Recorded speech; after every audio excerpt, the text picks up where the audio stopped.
حضرت ابو ہریرہ فرماتے ہیں رضی اللہ تعالیٰ عنہ کہ بھوک کی شدت سے میری کمر دوری ہو گئی، تو میں ڈرا کہ کوئی مجھے نقصان نہ ہو، تو مسجد نبوی کے ایسے گوشے پہ بیٹھ گیا جہاں لوگوں کا گزر ہوتا تھا۔ میرا خیال یہ تھا کہ کوئی شخص مجھے دیکھے گا اور دیکھ کر کے پہچان جائے گا کہ مسئلہ کیا ہے، لیکن جو بھی گزرتا سلام کر کے چلا جاتا، شاید اسے جلدی ہوتی، یا پھر ہستی پلکوں کے نیچے غم بھی پلتے ہیں، مگر کون دیکھتا ہے اتنی گہرائی میں۔ میں نے سوچا کہ ایک قدم اور آگے بڑھوں اور آنے والوں سے ہم کلام ہوں، جب میں ان سے بات کروں گا تو میرے لہجے سے وہ میری آواز کی شکستگی سے پہچان جائیں گے کہ میرا مسئلہ کیا ہے۔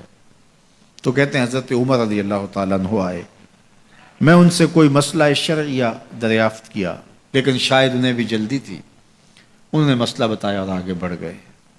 میں پریشان تھا کہ حضرت سیدنا صدیق اکبر رضی اللہ تعالیٰ عنہ آئے، میں نے ان سے بھی قرآنی آیت کے بارے میں سوال کیا، لیکن وہ بھی جلدی میں تھے اور انہوں نے بس آیت بتائی اور آگے گزر گئے۔ تو فرماتے ہیں کہ میں ایک عجیب کیفیت میں مبتلا بیٹھا تھا کہ ایک جانب سے روشنی اٹھی اور دل و قلب و نگاہ کا مرشد اولین آ گیا۔ تو کہتے ہیں حضور آ گئے، تو چونکہ میری عادت بنی ہوئی تھی کہ میں ہر آنے والے سے مسئلہ ہی پوچھ رہا تھا، تو میں نے حضور سے بھی مسئلہ پوچھ لیا۔ تو حضور نے میری جانب دیکھا اور پھر زیر لب مسکراتے ہوئے بولے، ابو ہریرہ بھوک لگی ہوئی ہے؟ میں نے کہا جی حضور مجھے بھوک لگی ہے۔ کہا میرے پیچھے آ جاؤ۔ حجرات اقدس کی قربت میں حضور پہنچے تو اہل خانہ کو آواز دی کچھ کھانے کے لیے ہے؟ تو انہوں نے کہا دودھ کا ایک پیالہ ہے۔ مجھے فرمانے لگے ابو ہریرہ وہ جو صفہ کے چبوترے پہ بیٹھے ہیں جاؤ ان کو بلا لاؤ۔ کہتے ہیں دودھ کا ایک پیالہ، اور مجھے تسکین ہوئی تھی لیکن 70 آدمی بیٹھے تھے وہاں۔ خیر حکم تھا، میں بلا لایا، میرے ہاتھ میں دودھ کا پیالہ دیا، کہا ابو ہریرہ دائیں سے شروع ہو جاؤ۔ اب میں ایک شخص کو پیالہ دیا اور دودھ کو دیکھنے لگا، اور وہ سیراب ہو کے گٹا گٹ پینے لگا، اپنی بھوک اور پیاس مٹا چکا، اور میں نے دیکھا کہ ایک قطرہ بھی کم نہیں ہوا۔ میرے اندر جو پہلے وسواس اٹھ رہے تھے اور مجھے جو احساس ہو رہا تھا وہ مٹ گیا۔ پھر میں نے دوسرے کو پیش کیا، اس نے بھی سیراب ہو کے پیا، لیکن دودھ ایک قطرہ بھی کم نہیں ہوا۔ پھر میں نے تیسرے کو دیا، چوتھے کو دیا، 70 آدمی دودھ پی گئے، لیکن دودھ میں سے ایک قطرہ بھی کم نہیں ہوا۔ لگتا تھا رب نے اس دودھ کا تعلق حوض کوثر سے جوڑ دیا۔ تو حضور نے فرمایا ابو ہریرہ، میں نے کہا جی حضور۔ فرمایا کون باقی؟ میں نے کہا حضور ایک آپ باقی اور ایک میں باقی۔ تو فرمایا اب تم پیو۔ تو کہا کہ میں نے دودھ پیا اور خوب سیراب ہو کے پیا۔ حضور نے فرمایا اور پیو، میں نے اور پیا۔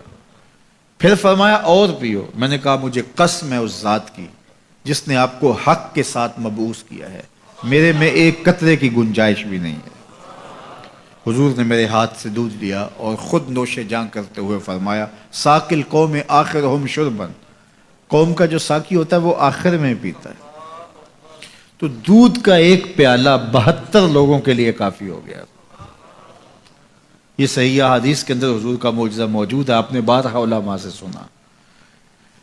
لیکن اس تربیتی عمل سے بھی کبھی غافل نہ ہونا کہ 2 جہاں کا سردار ہے اور 71 آدمیوں کا جوٹا نوش جاں کر رہا ہے۔ آج جب دولت پھیل رہی ہے، لوگوں کے پاس وسائل زیادہ ہوتے چلے جا رہے ہیں، تو ان کو ایک دوسرے سے گھن آنا شروع ہوتی ہے، برتن الگ ہوتے چلے جاتے ہیں۔ کسی زمانے میں تمام افراد ایک ہی برتن میں بیٹھ کے کھاتے تھے۔ پہلے یہ ہوتا تھا ایک گلی میں 2 امیر رہتے تھے، 4 غریب رہتے تھے، 2-3 مخیر حضرات اور جو ہے وہ کچھ متوسط لوگ رہتے تھے، اور ایک چھوٹا سا کنبہ اور قبیلہ ہوتا تھا، اور وہ ایک دوسرے کی ضرورتوں کا خیال رکھتے تھے۔ پیسے زیادہ آ گئے تو اب امیروں کو اس گلی سے گھن آنے لگی، تو وہ وہاں سے نقل مکانی کر گئے، انہیں وہاں رہنا اچھا نہیں لگتا۔ یہ بات ذہن میں رکھیے گا کہ ہمارے دین نے ہمیں ایک دوسرے کے دکھ بانٹنے کی تلقین کی ہے، ایک دوسرے کے قریب ہو کے رہیں اور ان کی ضرورتوں کا خیال رکھیں۔ اپنی استطاعت کے مطابق کسی کی عزت نفس کو نقصان پہنچائے بغیر، شہرت، ریا اور کسی اس طرح کی مرض کو اپنے قریب جو ہے وہ نہ آنے دیں، اور لوگوں کی اس مخفی انداز سے مدد کریں کہ ان کی ضروریات پوری ہوں۔